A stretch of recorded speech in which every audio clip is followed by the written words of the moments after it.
Decades of anti-intellectualism coupled with the rise of Christian nationalism and right-wing extremism, as well as the hollowing out of public education and the fall in media literacy due to the end of the fairness doctrine, has all transformed this country into a real-life version of idiocracy, which has now culminated in the decline of post-materialist egalitarian values that we're seeing today. It's why things that weren't previously debatable are suddenly seemingly debatable again, such as whether or not the earth is flat, or if women should have the right to vote, or whether or not slavery was bad, or if gay and trans people should be allowed to exist, or if modern medicine, including vaccines, are effective, or if we should pasteurize milk or cook meat.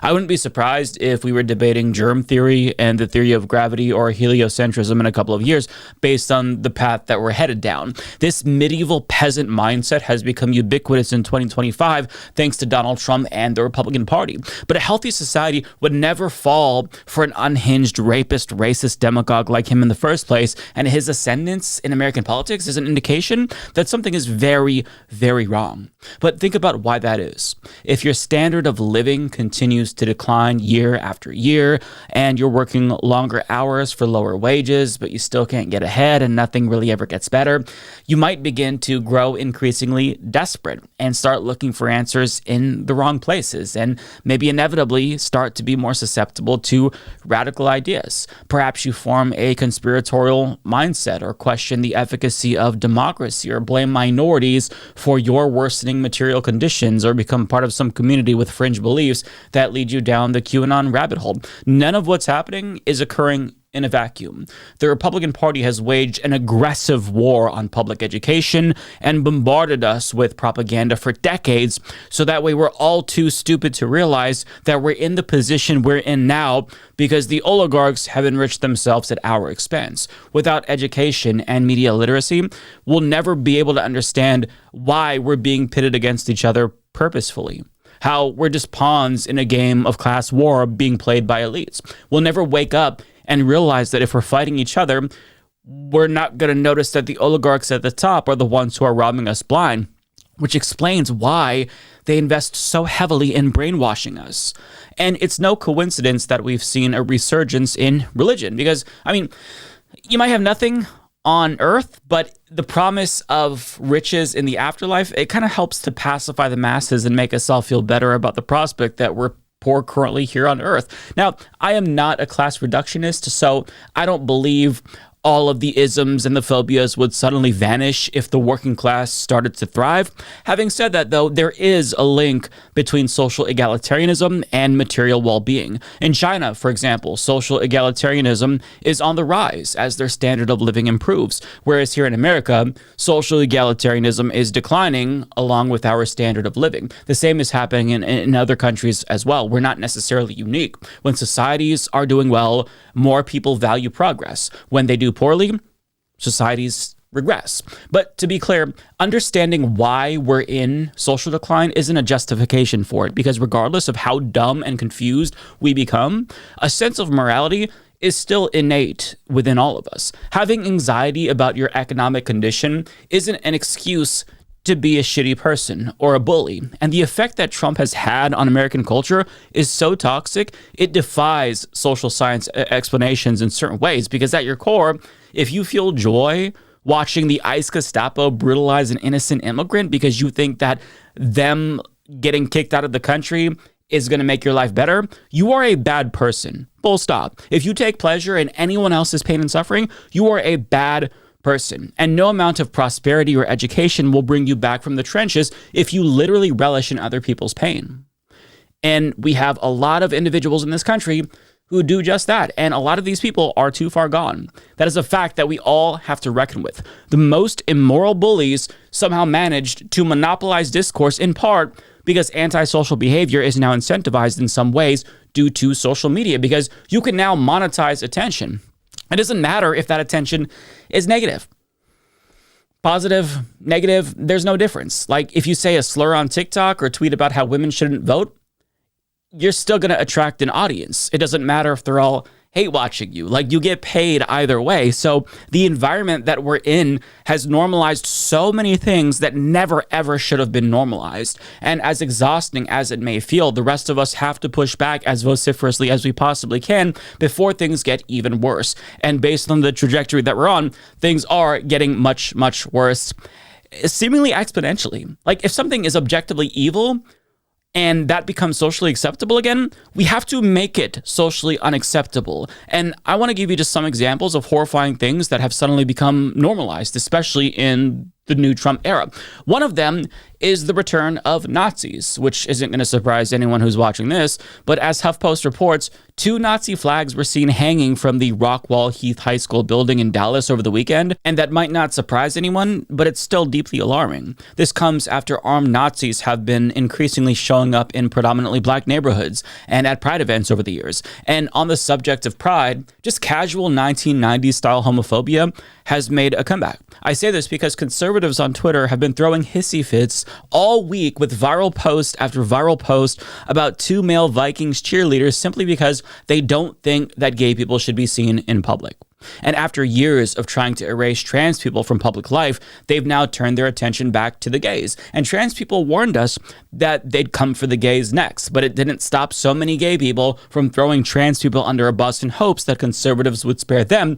But spoiler alert, that didn't happen. But it's not just that they want queer people to go back into the closet. They want to erase non-white people from public life as well. That's what's fueling their anti-DEI and anti-woke push. To these people, simply having a black actress star in a movie is evidence that the movie went woke. But also, if you're a black man and you become a pilot, well, it must be because you are there because of DEI. You're not qualified, obviously, because you wouldn't be there, because to them, black people are inherently unqualified to be in these positions that they think only white people should be able to hold. You know, if there's products specifically marketed to black people, they see that as reverse racism. At least that's the implication based on the reaction that this honky had to Hallmark's mahogany cards. Yo, I'm at Walgreens looking at freaking cards. Does anyone else think that this is whack? There's a whole section of cards for black people, and it's from Hallmark mahogany. That's fucked up, isn't it? Hey, Whitey, as a fellow white guy, explain why you're so fucking triggered by a tiny little card section. As an atheist, do you see me throwing temper tantrums and shitting my pants over the hundreds of religious cards that are available? No, I don't do that because I'm an adult. I know that they're not for me, and I acknowledge that I live in a society and companies create products for demographics that I am not a part of. That's okay. If you want white people products, there are many of them. There's American Eagle jeans and mayonnaise. Stop whining, you fucking pussy. But this is what I'm talking about. The fact that this inbred dipshit thought that it was a good idea to film himself and put that on social media shows you how emboldened the dumbest people have become. It's not the cards that offends him. It's the belief that he shouldn't have to put up with this reminder that black people exist now that Trump is president. See, Trump got rid of all the woke and the DEI, so this video is the equivalent of him tattling on Hallmark in hopes that right-wing snowflakes try to cancel them. And as much as he hates cards for black people, he sure does love to appropriate black culture. These cards are whack. Fuck you, man. You shouldn't be saying a term like that. Black people popularized that term. So if you don't want them to be part of your culture, why are you using black culture to denigrate black culture? You should be saying that those cards are malarkey or not Oakley Dokley or some other Ned Flanders ass shit if you're that anti-black. But it's not like anti-blackness in America is a new phenomenon, but the difference now is that they're just open about it. They don't use dog whistles, they just say exactly what they think, and they can't contain the fact that they don't want to be bothered with the presence of blackness in the society that they believe should be exclusively white. So much so that some individuals are actually trying to relitigate slavery. At least that was the case for former Biggest Loser star and Anna Kasparian Her Take co-host Jillian Michaels on CNN. Like, he's not whitewashing slavery. So he's not? He's not. No, okay. he's not. And you cannot tie imperialism and racism and slavery to just one race, which is pretty much what every single exhibit does. But let's talk about the fact that when you look at slavery, let's talk about the fact slavery in America was. Do you realize that only less than 2% of white Americans owned slaves? But it was a system of white supremacy. You realize that slavery is thousands of years old? White people were Do you know who was the first race to try to end slavery? Well, what's controversial? I'm very surprised. This is an extraordinary exercise in historical revisionism. I'm really surprised. Do you realize that? Jillian, I'm surprised that you're trying to litigate who was the beneficiary of slavery and who was not. What I'm trying to tell you is that in the context of American history. Okay. In the context of American history, what are you saying is incorrect by saying that it was white people oppressing black people? Every single thing is like, oh, no, this is all because white people bad. And that's just not the truth. Like, for example, every single exhibit, I have a list of every single one. Like, people migrated from Cuba because white people bad. Not because of Castro. Yes, no, it's in there. That's what I'm saying. You don't actually know what's in there. Do you know that when you walk in the front door, the first thing you see is the gay flag? In case you didn't hear what she said at the end, she was bitching about the Smithsonian having a gay flag when you walk in. Lady, you are a lesbian. If you don't want to honor the queer people who fought for your rights, divorce your wife.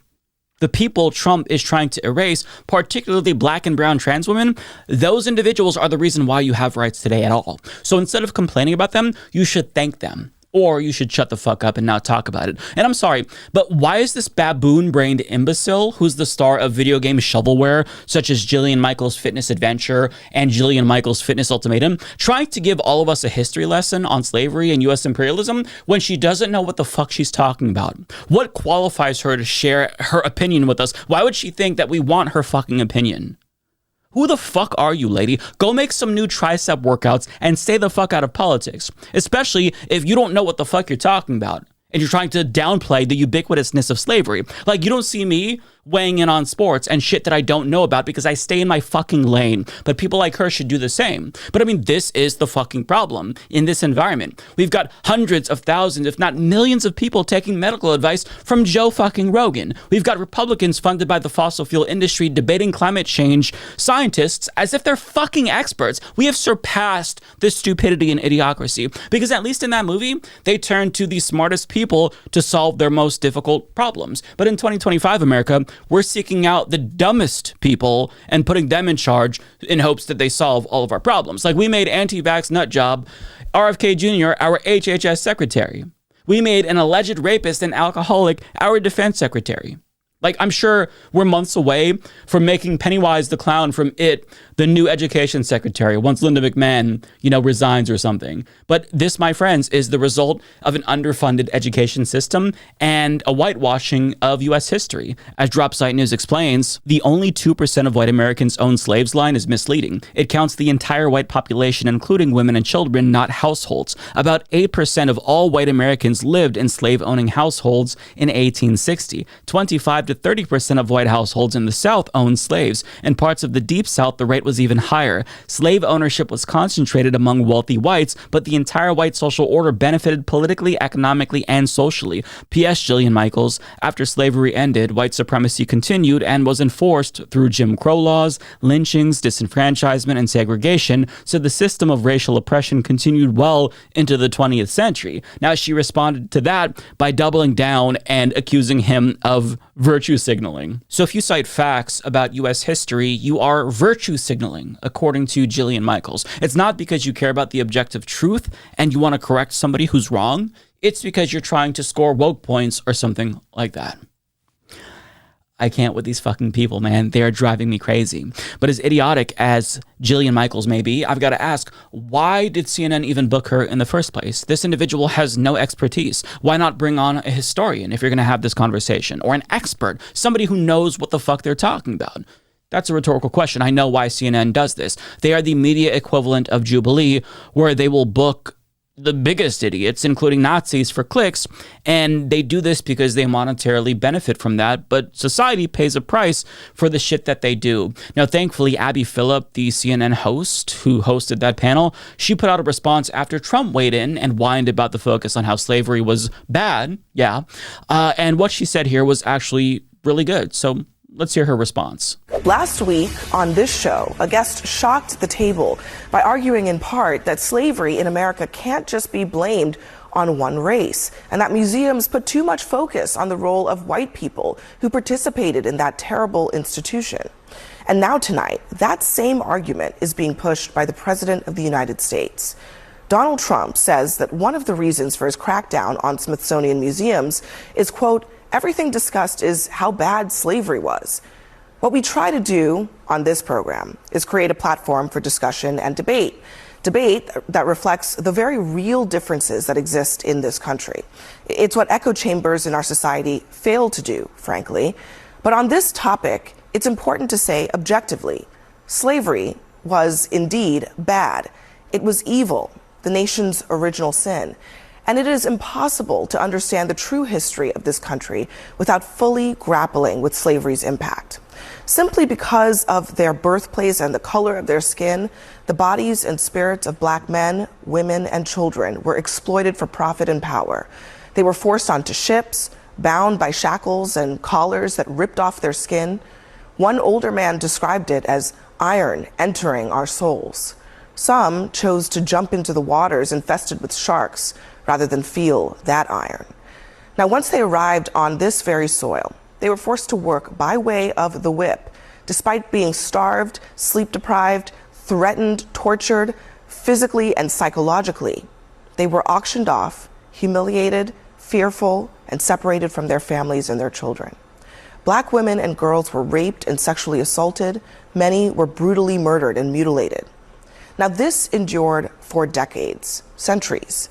And even in the places where slavery was not legal, institutions from our banks to universities were built on enslaved labor in both the North and in the South.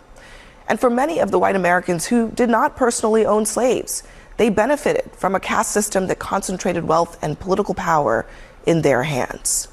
So, when we acknowledge the existence of black people who operated George Washington's Mount Vernon or the black hands that built the White House, we are acknowledging the existence, the perseverance, and the contributions of the souls that white supremacy sought to erase.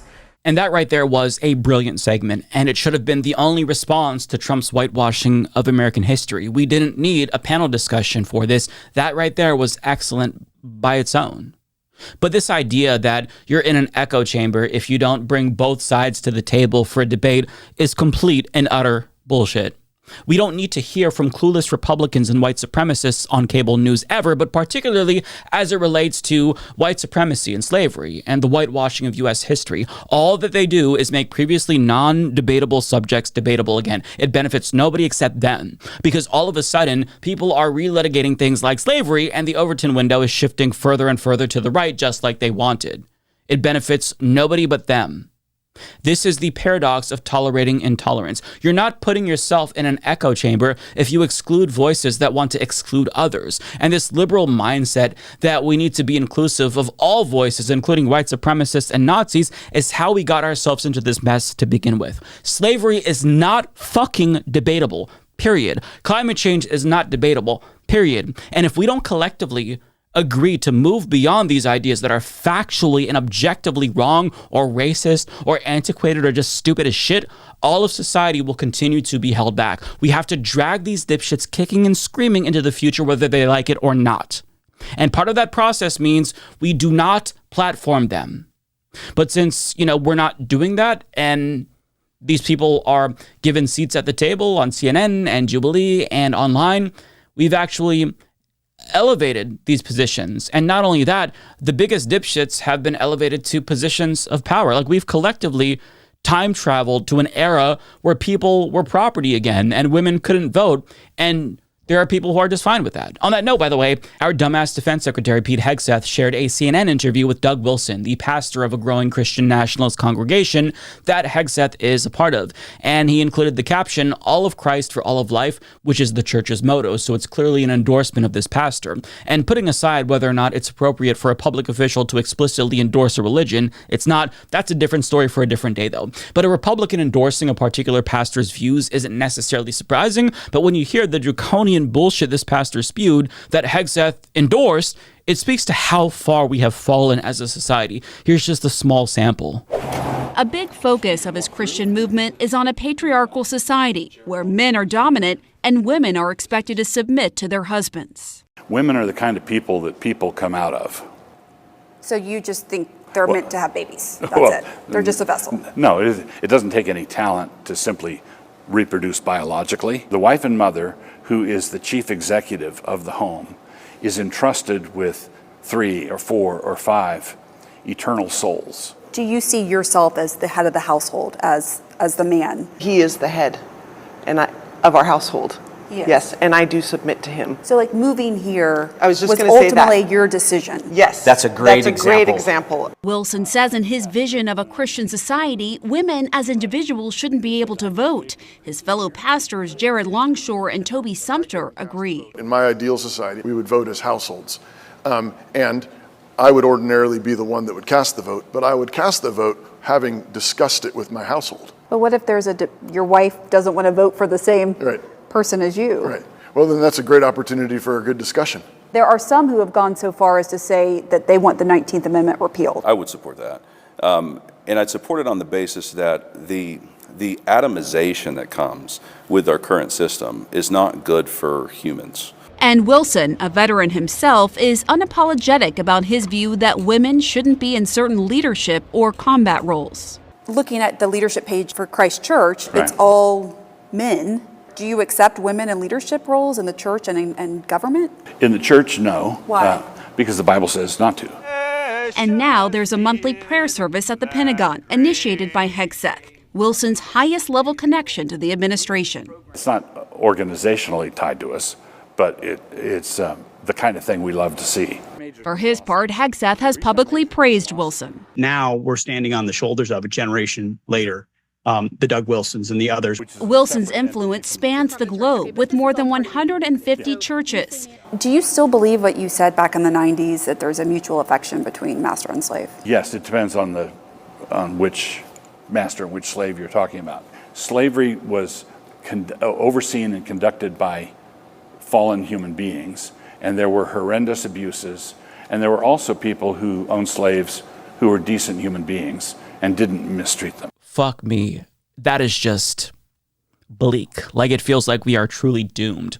Like, these peasant-brained Neanderthals from the 1800s found a way to infiltrate our society by coming here through a time machine or some sort of a hole in the space-time continuum. Like, what are we doing? How is this mentality still present in 2025? That backwards-ass ideology should land him in a room with padded walls, but instead, his influence is growing because of that backward-ass ideology. I'm going fucking crazy. And the worst part is that man has a direct line to the most powerful people in the country. I give up. You know, as a kid, if you told me to envision what 2025 would look like, I would tell you, man, we'd have flying cars by then. Technology would be super cool and not oppressive. MLK Jr.'s dream would have been fully realized. But that's not the vision. That's not what happened. Everyone has lost their fucking minds. And in 2025, we're debating the morality of Hitler and slavery and talking about taking away women's right to vote as if this is a normal thing that society should be talking about. I can't take it. Listen, there's a plethora of causes for the dumb fuckery that's infected our society, but at the end of the day, we're not going to be able to address those root causes in the short term. Material conditions are going to continue to deteriorate, education will only become less accessible and more expensive, and we're on a trajectory to get even dumber, and there's nothing that a lot of us can do about that because we don't have the power to change it right now. So the best thing that we can do is push back as much as we possibly can.